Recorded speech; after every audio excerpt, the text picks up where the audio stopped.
ನಿಮ್ಮೆಲ್ಲರಿಗೆ ಶುಭಗಳು. ಚೆನ್ನಾಗಿದ್ದೀರಪ್ಪ? ಕ್ರಿಸ್ತನು ಪರಿಶುದ್ಧನು, ಪರಿಶುದ್ಧನು, ಪರಿಶುದ್ಧನು. ಪರಿಶುದ್ಧರಾಗಿ ಜೀವಿಸಬೇಕು ಅಂತ ಸಾಮರ್ಥ್ಯವನ್ನು ಕೊಟ್ಟಿದ್ದಾನೆ. ಅದಕ್ಕೆ ಬೇಕಾದಷ್ಟು ಕೃಪೆ ನಮಗೆ ಬಚ್ಚಿಕ್ಕಿದ್ದಾನೆ. ಅದು ಕ್ರಿಸ್ತನ ರಕ್ತದಿಂದ, ಅಮೂಲ್ಯವಾದ ರಕ್ತದಿಂದ. ಎಷ್ಟೋ ಖರ್ಚಾಗಿದೆ ಕ್ರಿಸ್ತನಿಗೆ, ಕರ್ತನಿಗೆ. ಅನಾದಿ ಸಂಕಲ್ಪದಲ್ಲಿ ಅದನ್ನು ಜ್ಞಾಪಕ ಮಾಡಿಕೊಂಡು ಇವರನ್ನ ಎಲ್ಲರೂ ನರಕಕ್ಕೆ ಹೋಗಬೇಕು, ಆದರೆ ಒಂದು ಆಲೋಚನೆ ಮಾಡೋಣ, ಕೆಟ್ಟೋಗ್ಬಿಟ್ಟ ಮನುಷ್ಯನು ಅಂತ ಆಲೋಚನೆ ಮಾಡಿದರೆ ಕ್ರಿಸ್ತು ಅಮೂಲ್ಯವಾದ ರಕ್ತದಿಂದ ನಮ್ಮನ್ನು ಪವಿತ್ರಪಡಿಸಿದ್ದಾನೆ. ದೇವರು ಪ್ರೀತಿಯಿಂದ ನಮ್ಮನ್ನು ಬಲಗೊಳಿಸಿದ್ದಾನೆ. ಕರ್ತನು ನಮ್ಮನ್ನು ಇರುವುದರಿಂದ ನಮ್ಮನ್ನು ಪ್ರೀತಿಯಿಂದ, ಕೃಪೆಯಿಂದ ಕೃಪೆಗೆ ಕರ್ಕೊಂಡು ಹೋಗಬೇಕು ಅಂತ ಪ್ರೀತಿಸಿದ್ದಾನೆ. ಮುರಿಯಲ್ಪಡುವಿಕೆ, ಮುರಿದ ಮನಸ್ಸು ಬೇಕು ನಮಗೆ.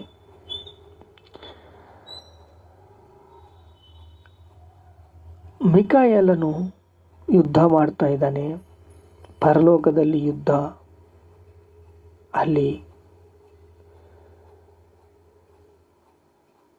ಲೂಸಿಫರ್ ದಬ್ಬಲ್ಪಟ್ಟಿದ್ದಾನೆ. ಅಲ್ಲಿಂದ ಬಿದ್ದು ಅನೇಕ ದೂತರನ್ನು ದಬ್ಬಲ್ಪಟ್ಟಿದ್ದಾರೆ. ದಬ್ಬಿ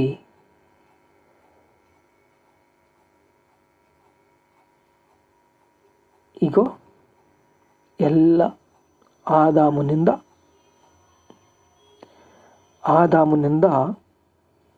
ಎಲ್ಲರೂ, ಒಬ್ಬನೂ ಇಲ್ಲ, ಎಲ್ಲರೂ ಕೆಟ್ಟೋಗ್ಬಿಟ್ಟಿದ್ದಾರೆ.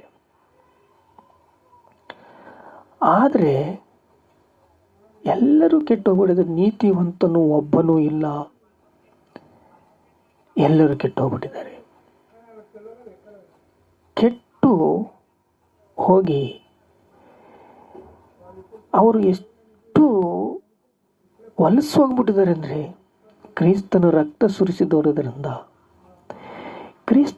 ಸುರಿಸುವುದರಿಂದ ನಮಗೆ ಸ್ವಾತಂತ್ರ್ಯ ಸಿಕ್ಕಿದೆ, ಪರಲೋಕ ಭಾಗ್ಯವಾಗಿದೆ. ಪರಲೋಕ ರಾಜ್ಯದಲ್ಲಿ ನಮ್ಮನ್ನು ಬಲಗೊಳಿಸಿದ್ದಾನೆ, ಪರಲೋಕ ರಾಜ್ಯದಲ್ಲಿ ನಮ್ಮನ್ನು ಸ್ಥಿರಗೊಳಿಸಿದ್ದಾನೆ. ನೋಡ್ರಿ, ಕೊರಿಂಥಿ ಪತ್ರಿಕೆಯಲ್ಲಿ 13ನೇ ಅಧ್ಯಾಯ, ಪ್ರೀತಿಯಲ್ಲಿ ಸ್ವಾರ್ಥವಿಲ್ಲ. ಪ್ರೀತಿಯಲ್ಲಿ ಸ್ವಾರ್ಥವಿಲ್ಲ. ಪ್ರೀತಿ ಸಿಟ್ಟುಗೊಳಿಸುವುದಿಲ್ಲ. ಪ್ರೀತಿ ವಿರುದ್ಧವಾಗಿ ಇರುವುದಿಲ್ಲ. ಹೆಗೆತನ ಮಾಡುವುದಿಲ್ಲ. ಪ್ರೀತಿ ತಾಳ್ಮೆಯಿಂದ ಇರುತ್ತೆ.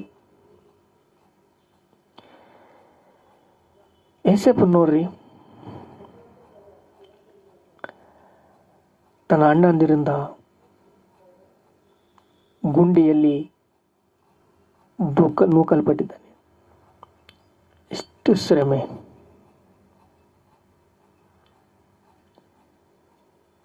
ಆಗ ಅನ್ಕೊತಾನೆ, ನಾನು ನನ್ನ ಅಣ್ಣಂದ್ರಿಂದ ಈಗ ಆಗ್ಬಿಟ್ಟಿದ್ದಾನಲ್ಲ, ನನ್ನ ಅಣ್ಣಂದ್ರೆ ಅಲ್ಲ ಅವರು, ತಾಯಿ ಇಲ್ಲ, ಮಗ.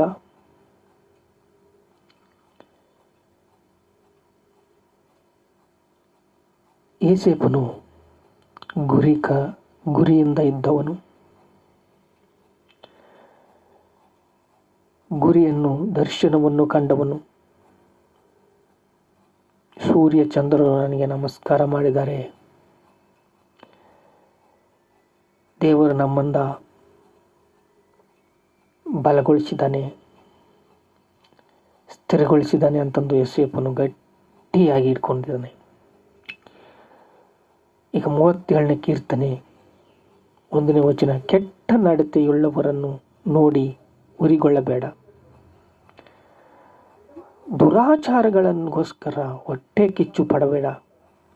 ಅವರ ಹುಲ್ಲಿನಂತೆ ಬೇಗ ಒಣಗಿ ಹೋಗುವರು, ಸೊಪ್ಪಿನ ಫಲದಂತೆ ಬಾಡಿ ಹೋಗುವರು. ಅವರನ್ನು ಕೆಟ್ಟ ನಡತೆ ನಡಿಬೇಡಪ್ಪ, ಉರಿಗೊಳ್ಳಬೇಡಪ್ಪ, ದುರಾಚಾರಗಳಿಗೋಸ್ಕರ ಹೊಟ್ಟೆ ಕಿಚ್ಚು ಪಡಬೇಡಪ್ಪ. ಅವರ ಹುಲ್ಲಿನಂತೆ ಬೇಗ ಒಣಗಿ ಹೋಗುವರು, ಸೊಪ್ಪಿನ ಹುಲ್ಲಂತೆ ಬಾಡಿ ಹೋಗ್ತಾರೆ.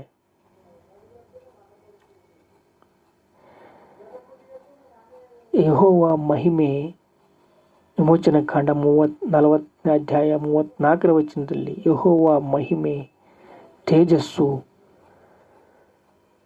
ಮಂದಿರವನ್ನು ತುಂಬಿಸಿದ್ದಾನೆ.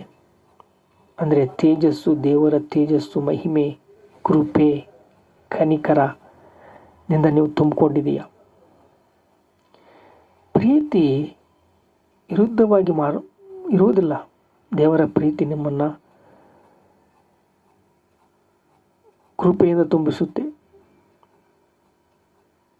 ಪ್ರೀತಿ ತಾಳ್ಮೆ, ದಯಾ ರಸಗಳతో ಇರುತ್ತೆ. ಅಮೂಲ್ಯವಾದ ರಕ್ತದಿಂದ ನಿಮ್ಮನ್ನು ತೊಳೆದು ಶುದ್ಧಿ ಮಾಡಿದ್ದಾನೆ.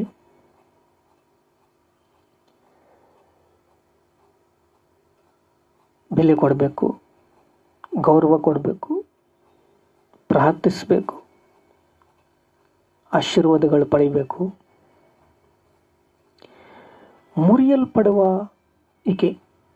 ಮುರಿಯಲ್ಪಟ್ಟರೆ ನಿಮ್ಮ ಸ್ಥಿತಿ ಮಾರ್ಪಡಿಸುತ್ತೆ. ಕ್ರಿಸ್ತನಲ್ಲಿ ನೀನು ರೂಪಾಂತರವು ಚೆಂದುತ್ತೀಯ. ಮುರಿಯಲ್ಪಡುವಲ್ಲಿರುವ ದೀನ ಸ್ಥಿತಿ ನೋಡಿರಿ. ನಿಮ್ಮ ಹೃದಯದಲ್ಲಿ ದಯಾರಸಗಳು ತುಂಬಿ ವಾಕ್ಯವು ತುಂಬಿ ಹರಿಯುತ್ತೆ. ಪ್ರೀತಿ ತಾಳ್ಮೆಯಿಂದ ನಿಮ್ಮನ್ನು ಬಲಗೊಳಿಸುತ್ತೆ. ಎಲ್ಲ ಅಶುದ್ಧವಾದ ಯೋಚನೆಗಳನ್ನು ಡಿಲೀಟ್ ಮಾಡುತ್ತೆ. ಪಾಪಕ್ಕೆ ದಾಸರಾಗಿ ಬಾಳಬೇಡ್ರಿ.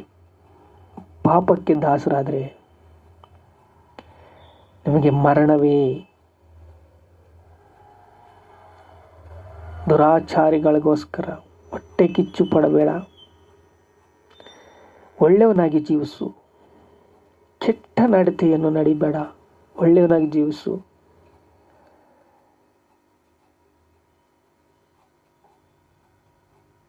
ತಾಳ್ಮೆಯಿಂದ ಜೀವಿಸು. ಯೋಸೇಫು ನೋಡ್ರಿ, ಯಾಕೋಬನ ಮಗ.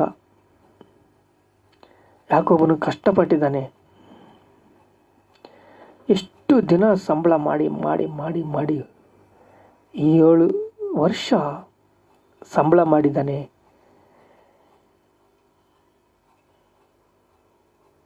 ಲೇಯನ್ ಕೊಟ್ಟು ಮದುವೆ ಮಾಡಿದ್ದಾನೆ. ರಾಹೇಲ್ಗೆ ಇನ್ನೊಂದು 7 ವರ್ಷ ಸಂಬಳ ಮಾಡಿದ್ದಾನೆ.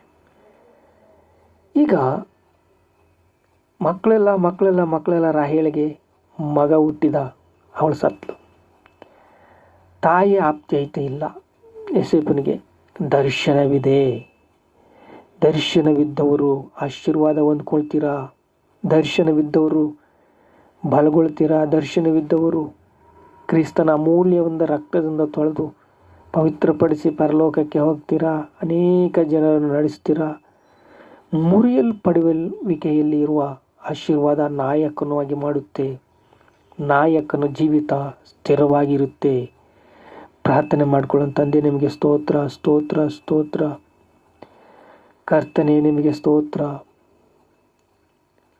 ಏಸಪ್ಪ, ನಿಮಗೆ ಸ್ತೋತ್ರ ಸ್ತೋತ್ರ ಸ್ತೋತ್ರ. ಘನತೆ ಮಹಿಮೆ ಪ್ರಭಾವಗಳು ನಿಮಗೆ ಚೆಲ್ಲಿಸ್ತಾ ಇದ್ದೇವೆ ತಂದೆ. ಆಮೆನ್.